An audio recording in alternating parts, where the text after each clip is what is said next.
তোমাদের চোখের কাপড় খুলে ফেলো। এই দুজন আগে ডেট করত, তাদের 4 বছরের প্রেমের সম্পর্ক ছিল, কিন্তু তারা এখন প্রাক্তন। আর যদি ওরা 30 দিন একসাথে চেনে বাঁধা থাকতে পারে, তাহলে আমি ওদের দেব $2.5 লাখ।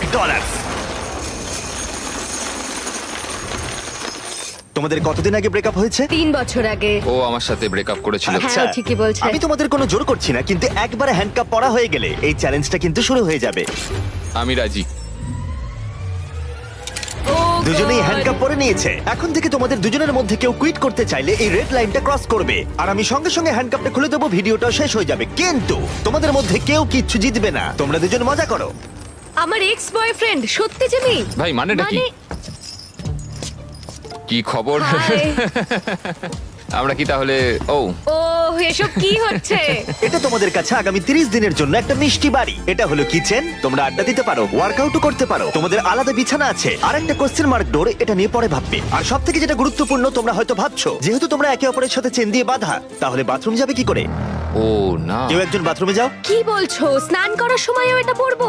হ্যাঁ, মানে তুমি এটা খুলে ফেললেই ভিডিওটা শেষ হয়ে যাবে। তোমার হ্যান্ডকাপটা এখানে ঢুকিয়ে দাও। বাহ, এটা তো তোমরা এবার দারুণ বানিয়েছো। boom! আরে ওর চেনের একটু দরকার কিন্তু পড়বে। আমি যদি এটাকে বাইরে থেকে আরে- টানতে শুরু করি। দাঁড়াও। আরে আমার বিশ্বাস হচ্ছে না তোমার সাথে এক ঘরে থাকতে হবে। হ্যাঁ, তুমি আবার আমার সাথে আটকে গেছো। হ্যাঁ। দাঁড়াও, আমিও তো তোমার সাথে আটকে গেছি। ও গড। আসলে সুজি এরকম চ্যালেঞ্জ এর আগেও করেছিল, যখন ও একটা রুমের ভেতরে একজন অচেনা মানুষের সাথে 100 দিন কাটিয়েছিল। কিন্তু এবার ওর সাথে এমন একজন রয়েছে যাকে ও খুব ভালো করেই চেনে। আচ্ছা একটা জিনিস বলো, আমাদের কি একসাথেই খেতে হবে? আমি জানি না।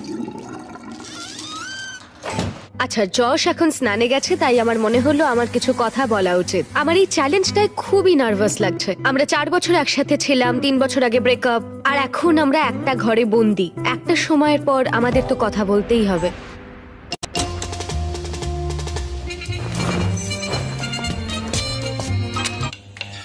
আরে আরে এটা কি করছো?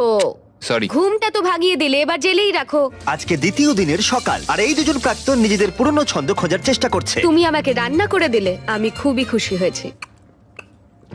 এই 60 ফুট লম্বা চেনের জন্য ওরা নিজস্ব জীবনযাপন করতে পারছে, আর এটাই বোধহয় ওদের প্রয়োজন ছিল। যদি আমাদের আরো কাছাকাছি বেঁধে রাখা হতো, সেটা ভেবে আমি অ্যাকচুয়ালি ভয় পাচ্ছিলাম। তোমার আমার সাথে থাকতে ভয় লাগছে? হ্যাঁ, এই ভয়টা অস্বাভাবিক নয়, কারণ এই চেনটা ছোট করা হবে, আর এই দুজন প্রাক্তনের কাছে সেটা বাধাও হয়ে দাঁড়াবে। এখান থেকে আমি বেরোতে চাই। তোমার জন্য মরে যেতে ইচ্ছা করছে। কিন্তু এখন একসাথে থাকাটা ওদের কাছে ক্রমশই কঠিন বলে মনে হচ্ছিল।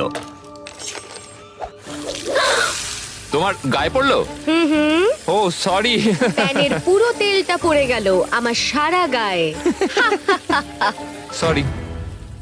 তোমার জন্য আবার আমাকে স্নান করতে হবে।